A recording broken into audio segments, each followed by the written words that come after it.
Hi నమస్తే, నా పేరు చిరుమామిళ్ళ సుబ్బారావు. ఈ రోజు రెడ్డిపాలెం గ్రామం గుంటా శ్రీనివాస్ రెడ్డి గారి చేను దగ్గరకు వచ్చానండి. లాస్ట్ 15 డేస్ క్రితం ఈ చేను విజిట్ చేసినప్పుడు వీడియో చేశాము. లాస్ట్ 15 డేస్ కి ఇప్పటికి తేడా ఒక్కసారి చూడండి.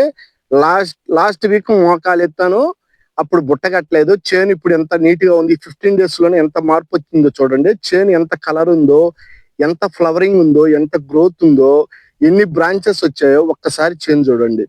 దీనికి హ్యూమిక్ పొటాష్ పెట్టి ఇప్పటికి 10 డేస్ అవుతుంది. ఒక్కసారి చేను చూడండి ఎంత ఆరోగ్యంగా ఉందో. శ్రీనివాస్ రెడ్డి గారు చేను ఎట్లా ఉందండి? చేను బాగుంది. ఇప్పటికి మనం ఎన్నిసార్లు మందులు కొట్టినామండి? 4 సార్లు. ఒక్కసారి చూడండి చేను మంచి ఆరోగ్యంగా, మంచి కలర్ తో, మంచి ఫ్లవరింగ్, చేను చాలా నీట్ గా ఉంది.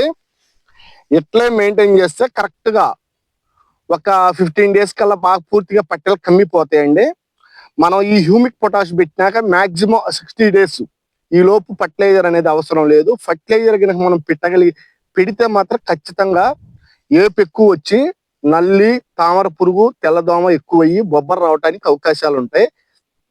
ఇప్పుడు చలి వాతావరణం కాబట్టి ఎక్కువ సార్లు కొద్దిగా స్ప్రేయింగ్లు ఎక్కువ కొడితే మనం బొబ్బర అటాక్ నుంచి తట్టుకోవచ్చు, ఫర్టిలైజర్ తగ్గించుకోవచ్చు. రైతు ఒక్కసారి చూడండి 4 మూళ్ళు ఎంత సమానంగా ఉందో చేను, మొత్తం నీట్ గా ఉంది. ఖచ్చితంగా ఒక 15 డేస్ తర్వాత నెక్స్ట్ విజిట్ లో ఈ చేను గురించి మళ్ళీ మాట్లాడుకుందామండి.